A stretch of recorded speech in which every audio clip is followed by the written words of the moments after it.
आज आपण करणार आहोत मोड आलेल्या मुगाचे पकोडे। त्यासाठी लागणार आहेत एक वाटी पत्ताकोबी चिरलेला, गाजर, हिरवे कांदे, अद्रक लसूण मिरची याचं वाटण, एक चिरलेला कांदा, कोथिंबीर थोडी आवडीनुसार टाकू शकतो आपण, एक वाटी बेसन, 2 चम्मच तांदळाचं पीठ, हे ऑप्शनल आहे, तीळ, कढीपत्ता, ओवा आणि जिरा। हे आपण जाडसर वाटून घ्यायचं आहे मिक्सर मध्ये। तर असं हे वाटण आपलं वाटून घ्यायचं आहे।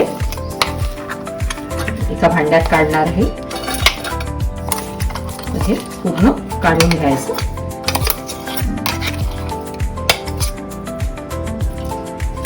आता आपल्याला टाकायचं आहे पत्ताकोबी। हे सर्व साहित्य एकत्र करून घ्यायचं, टाकून घ्यायचं आहे आपल्याला।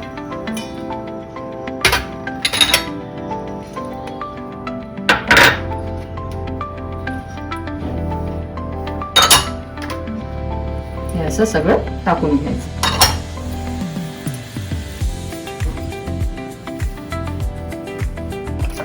चांगलं हे मिक्स करून घ्यायचं आधी।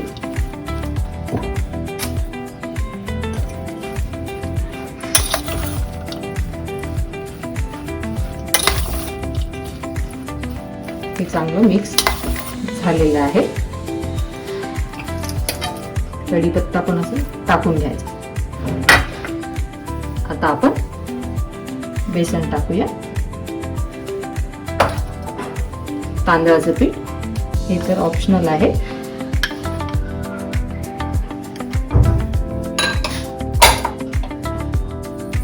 ओवा, तीळ टाकले, जिरा, ओवा, हे टाकून आपल्याला चांगलं मिक्स करायचं आहे। मीठ चवीनुसार टाकायचं आहे आणि हे असं ड्राय चांगलं मिक्स करायचं आहे।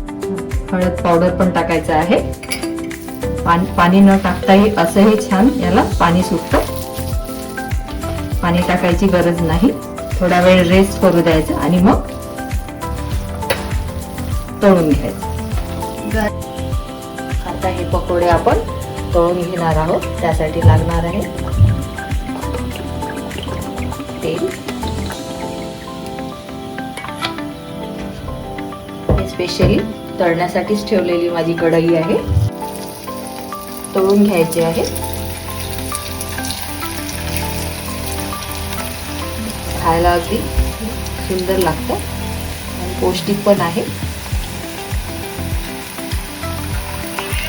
असे हे पकोडे तळून घ्यायचे आहे।